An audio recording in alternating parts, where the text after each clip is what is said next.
দিলীপ ঘোষ মানেই তো খবর।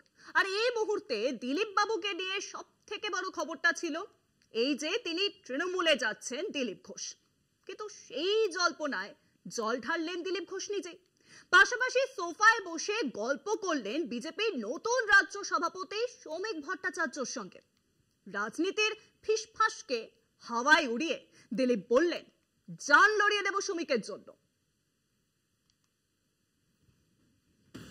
বঙ্গ বিজেপিতে দিলীপ ঘোষের ভবিষ্যৎ নিয়ে জল্পনা শুরু হয়ে গিয়েছিল বিজেপির নয়া রাজ্য সভাপতি সংবর্ধনা অনুষ্ঠানে তিনি আমন্ত্রণ না পাওয়া থেকেই। জল্পনা এমন পর্যায়ে গড়ায় যে বলা হতে থাকে 21শে জুলাই তৃণমূলের শহীদ দিবসের মঞ্চে দিলীপ ঘোষকে দেখা যেতে পারে। সেই জল্পনা নিয়ে ঝেড়ে কাশেননি দিলীপ বাবু। তবে নয়া রাজ্য সভাপতি পদে যোগ দিয়ে 15 দিনের মধ্যে সংঘবদ্ধ বিজেপির প্রতিশ্রুতি দিয়েছিলেন সৌমিক ভট্টাচার্য। আর তারপরেই কেন্দ্রীয় নেতৃত্বের ইঙ্গিতে দিলীপের সঙ্গে বৈঠকে বসার সময়সূচি স্থির হয়। দলের নয়া সভাপতির সঙ্গে দেখা করে 8 ঘন্টার বৈঠকও করেন প্রাক্তন রাজ্য বিজেপি সভাপতি। মাঠে ময়দানে নেমে কাজ করার সুনাম চিরকাল দিলীপ ঘোষের। ফলে দলে অনুগামীর সংখ্যাও বড় কম নয়। বৈঠকে ঢোকার মুখে আরো একবার তার প্রমাণ মিলল, উঠল সে রায়াধ্বনি। বৈঠকের পর বাইরে বেরিয়ে নিজের অবস্থান স্পষ্ট করলেন দিলীপ। জানালেন তিনি বিজেপিতেই থাকছেন, অন্য কোথাও যাবেন না। সমর্থকদের মধ্যে কোনো দ্বিধা তৈরি হলেও তার অবসান হবে।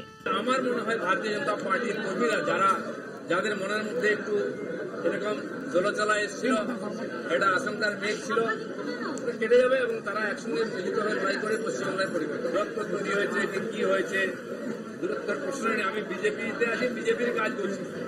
দলের সবাইকে নিয়ে একসঙ্গে কাজের বার্তা শোনা গেল নতুন রাজ্য সভাপতির মুখে।